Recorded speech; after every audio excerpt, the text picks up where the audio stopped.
Bismillahirrahmanirrahim. Assalamualaikum warahmatullahi wabarakatuh. Perkenalkan, nama saya Kijianul Haq. NPM saya 2012-1001 dalam rangka memenuhi tugas evaluasi tengah semester dari mata kuliah Pendidikan Agama Islam. Di sini saya akan membawakan materi terkait kematian dan dorongan untuk selalu mengingatnya.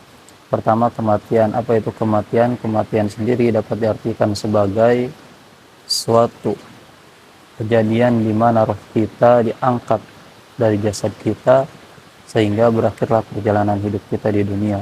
Dan dorongan untuk selalu mengingatnya, kenapa diharuskan adanya dorongan untuk selalu mengingat kematian? Karena banyak manusia lalai akan kematian itu sendiri dan cenderung sibuk akan urusan duniawi.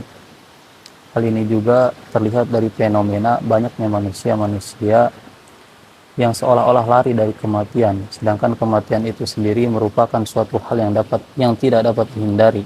Allah Subhanahu wa taala berfirman dalam Al-Qur'an surat Al-Jumu'ah ayat 8, A'udzubillahi minasyaitonirrajim. Bismillahirrahmanirrahim. Qul in kanat lakumud darul qul innal mautal ladzi tafirruna minhu fa innahu mulaqikum tsumma turadduna ila alimil ghaibi wasyahadah fayunabbiukum bima kuntum ta'malun. Allah Subhanahu wa taala berfirman, katakanlah sesungguhnya, kurang lebih artinya seperti ini, jika kalian lari dari kematian itu sendiri, sesungguhnya kalian tidak akan dapat lari.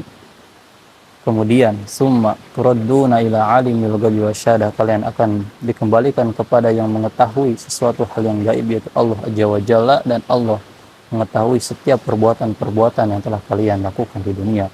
Jadi kenapa kita harus senantiasa mengingat kematian? Karena kematian itu adalah sesuatu hal yang pasti. Adapun dalam hal kematian ini, manusia dapat dikategorikan menjadi 3 golongan. Yang pertama adalah orang yang sibuk terhadap urusan duniawi. Ini merupakan salah satu kategori orang-orang yang dapat dikatakan orang yang celaka, karena mereka sibuk akan urusan duniawi seolah-olah menganggap bahwa kematian itu tidak nyata. Dan disebutkan bahwa orang-orang seperti ini merupakan orang-orang yang tidak beruntung. Yang kedua adalah orang-orang yang bertobat. Orang-orang yang bertobat bisa dikatakan tidak suka akan kematian itu sendiri, tetapi ketidaksukaannya dikarenakan ia merasa takut bahwa tobatnya itu belum sempurna, tobatnya belum mencapai titik yang mana dapat diridhoi oleh Allah Subhanahu wa taala, dan merasa amalnya dalam menghadapi kematian belum cukup. Dan yang ketiga ada yang namanya orang-orang arifin. Orang-orang arifin ini sangat menantikan kematian, karena kematian baginya adalah suatu pertemuan dengan sang kekasih, yaitu Allah Azza wa Jalla. Jadi dia sangat menantikan akan kematian itu sendiri. Sedangkan dari 3 golongan manusia yang di atas, yang paling tinggi derajatnya adalah orang-orang yang senantiasa bertawakal kepada Allah, yang menyerahkan semua urusannya kepada Allah Subhanahu wa taala. Jika Allah suka terhadap sesuatu, maka ia pun akan suka. Jika Allah suka untuk dirinya agar tetap hidup di dunia, maka ia pun akan suka dengan hal itu.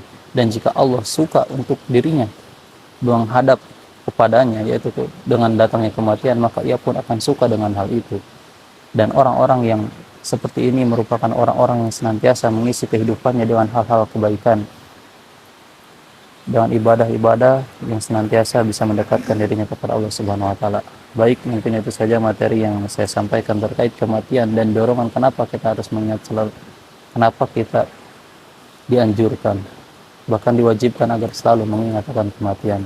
Kurang lebihnya saya mohon maaf, yang benar jelas datang dari Allah Subhanahu wa taala, yang salah jelas dari diri saya pribadi. Kurang lebihnya mohon maaf. Akhir kalam, wassalamualaikum warahmatullahi wabarakatuh.